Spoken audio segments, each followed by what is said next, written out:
So this is exactly how I land literally millionaire clients weekly on autopilot. I only target high ticket coaches and it's so easy for me. I feel like I've discovered the method. I'm going to walk you through it really quickly, the 4 parts to my method of client acquisition. And it's genuinely so easy. Every week I feel like I'm landing a new millionaire client that I used to put on a pedestal. Now it's so easy for me to get just because I found this method basically. So first thing is lead scraping. We are targeting high ticket coaches and they need to be established. So the first rule is that they're established, because as a service provider, if you're trying to reach out to someone who's not established, even if your service is amazing, the audience isn't going to buy from them. That means they're not going to want to pay you more. For example, even if you're doing the best YouTube for someone called Darius, say you're doing the best YouTube for someone called Darius, but Darius doesn't have any testimonials. Even if your YouTube content is so good and the audience want to buy, they're not going to buy because they see that he's got no testimonials. That's why they need to be established. Also, they need to have money. I'm going to give you the 3 criteria. They need to have money. So money means they make money from their coaching program, and you can see on their Instagram that they're in Ferraris, they're in really nice cars, stuff like this. So they're established with their high ticket coaching program. They've got money, and finally they haven't bought followers, so they look genuine or they look professional, you could say. How would you know if someone's bought followers? You'd know if someone's bought followers because if they've got 30k followers and they only get 3 likes per post, or if they get 10 likes per post and they've got 1 million followers, you know they've bought followers. And also, you'd know if they bought followers if they've got 10k subscribers on YouTube and they only get like 3 likes per video and they get no comments. So 1, 2, 3, professional means they've got an active community. So these 3 just essentially mean, no, these 2 mean you can help them. This means that they can buy your service, so that you don't waste time on the sales call. They're not going to nag you. They're not going to be like these guys that are penny pinching, stuff like that. So 1, 2, 3, when you lead scrape. Lead scraping means that you find all of their platforms available. You find their Instagram link, you find their Twitter link, LinkedIn, you find their email, their number, stuff like this. Their home address, and you add it all to a Google Sheet. I've got an amazing Google Sheet template, which makes it so easy. I can just copy and paste it, stuff like that. But yeah, lead scraping, step number 1. Step number 2 is free value and authenticity in the message. So free value means that it complements your service. It's the first step to your service. First step to service. For example, for me, when I'm running my YouTube agency, I send them a free script in advance and I say, if you're down to record this script, I'll edit it for you for free. That's basically what my outreach message is. But if you're doing short form content, just send them a free short or a free reel and then say, if you post this, actually no, just send it to them and say, hey, I just made you this free reel. And then they'll check out, and then yeah, we'll get to content later on. So free value, basically send them the first step to your service. If it's Meta ads, send them a free audit. If it's YouTube, send them a free script. If it's Reels, send them a free short form video, stuff like that. And authenticity in the message, just be yourself. I'm not going to give you the exact scripts that I use, especially for the outreach message and the follow-ups, but as long as you're authentic, majorly it will work. And when I say authentic, how would you talk to a friend if you've got something that could help him? Imagine you've got a friend that's a high ticket coach and you're not desperate for his money or anything. How would you talk to him? You'd just be upfront, right? That's exactly what you need to do here. So give them the first steps of service, and in the outreach message, just be authentic. Say, hey, I've genuinely got this for you, blah, blah, and then just say your offer. After that is content. Content is very important because it makes you look professional and it warms up the person. So you've basically got a 24/7 salesperson working for you. So what types of content should you do? I messed up that arrow. What types of content should you do? Number 1 should be value, obviously, value. This just shows that you know what you're doing. Second should be a VSL. What's a VSL? Video sales letter. So imagine you hop on a call with a client and they're asking you all these questions about your service. So what exactly do you do? Blah, blah, blah. That should all be covered within a 90-second VSL. This is basically like if you were to run an ad, what would be said in that ad?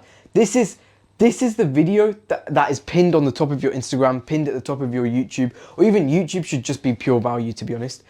Check out my YouTube if you want to see what I do. But but no call to action or anything. No. Not a sales pitch or anything. Not a sales pitch or anything. He's nonchalant like that. But the VSL should be pinned post, and a client should go there and get all of their questions answered. So yeah, VSL. And lastly, results and case studies. Results,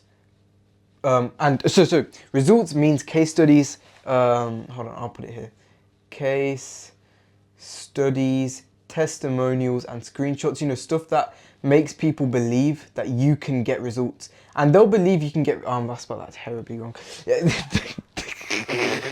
They'll believe that you can get results just from the value that you give. If you can give value and it's very professional and the way you give the value is very good, they know that you can get results just instinctively. This is just like the cherry on top. It's just kind of saying like it's risk reversal basically, which I'll talk about on my YouTube as well.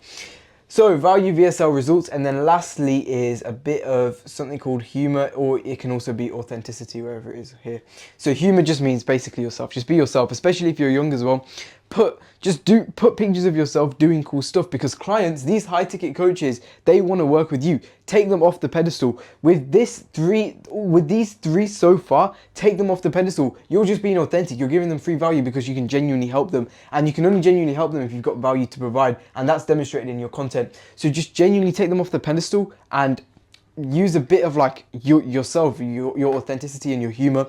Post it on your Instagram. Just be yourself on your Instagram, just as if it was a personal profile, but you had no one was following you, as if you could post anything out there. Or if people were following you, you can do that as well. But they need to see that you're a real person, you're a real kid, and especially if you can like demonstrate to them that you're a promising kid. And by that I mean like not in anything weird, like, and not in a weird way, but like you're a promising kid, as in like you go to the gym, you've got like a good strong personality, you're ambitious, stuff like that. It's not just like you're scamming for money. It's like you're putting your face out there.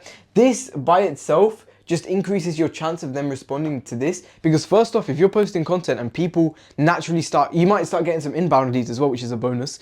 If people start interacting with that, naturally your free value that you send through the DMs aren't going to go into the requests for sure. They're going to go into the main inbox, because Instagram knows you're a real creator. Random people are engaging with you, and some people are even messaging you first. That's how it works. That's how I built it up as well. So content, this is so important. And then the humor as well is really important.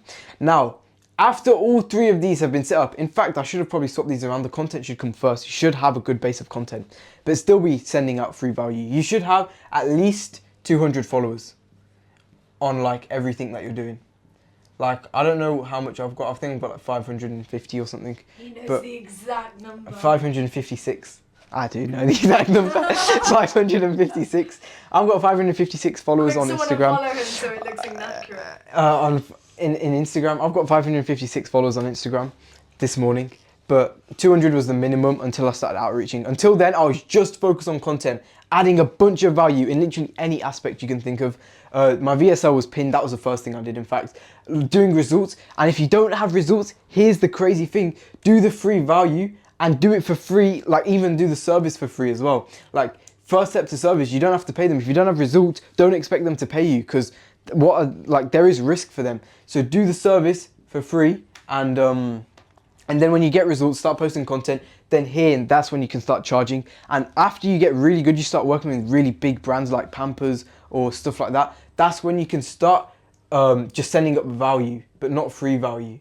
That's when you can start doing something called a lead magnet, which for those of you who are a little bit more experienced in business, you'll find out. No, you'll know what I mean. But a lead magnet is something that potential clients can message you for, and maybe it could be free as well. It could be free, yeah.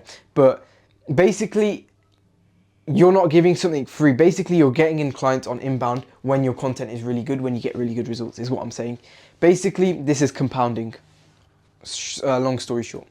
Now, follow-ups. What do you do with follow-ups? You want to follow up at least 11 times. I'm going to put up a screenshot, in fact, I've closed some clients off Telegram, hidden like strategy, but I've followed up more than 20 times, and every time I follow up, I delete the last follow-up messages, so it looks like I'm not a beg, but as long as you can follow up without sounding like a beg, you've got the strategy. And there are certain follow-up messages you can do, but the main things you should be doing, I've got like a whole 20 plus template script, but the main thing you should be doing is respectable. Respect yourself and respect them. When you don't respect when you don't respect yourself, that's when you start saying, hey bro, please Or Please, question mark, please, question please, mark. please. Yeah, or when you say, hey bro, please respond, question mark, question mark. Like, you don't respect yourself clearly. And then when you follow up way too many times, like in a single short period of time, shows that you don't respect them as well. The way you format it, if you can, like, don't even think about what to do. Just first off, instill that respect for yourself and for them as well. Understand that they're a person, they've got loads of shit going on, and just understand that they probably, the circumstances just aren't right, aren't like perfect right now for them to respond to you. It's nothing personal. When you like have that belief in you, and then you try to think of some outreach or some follow-up messages, it will come easily. Like, you'll genuinely just be able to think just so easily. So be respectable, and follow up 11 times. That's it. That's like the full high ticket coaching strategy. The sales is a completely different story. I want to record a sales script, and then I'm not a sales call, and I can upload it. But really, people are now moving more into the DMs. So I'll probably upload a DM closing framework, something like that, like how I close clients in DMs. But it's basically about this, you know, being respectable. But you yourself being respectable and understanding you can get value, but you're not after the money. You're after a long-term investment, a like long-term business. You want your business to do well. Yeah, everybody does, but you're in the long term. You're not just trying to get money. Or actually, I don't know why I pointed that. You're not just trying to get money. So yeah, Don't thanks be for watching. desperate. Yeah, don't be a desperate guy. Like, subscribe, and leave a comment. Or whatever. Or whatever. Okay.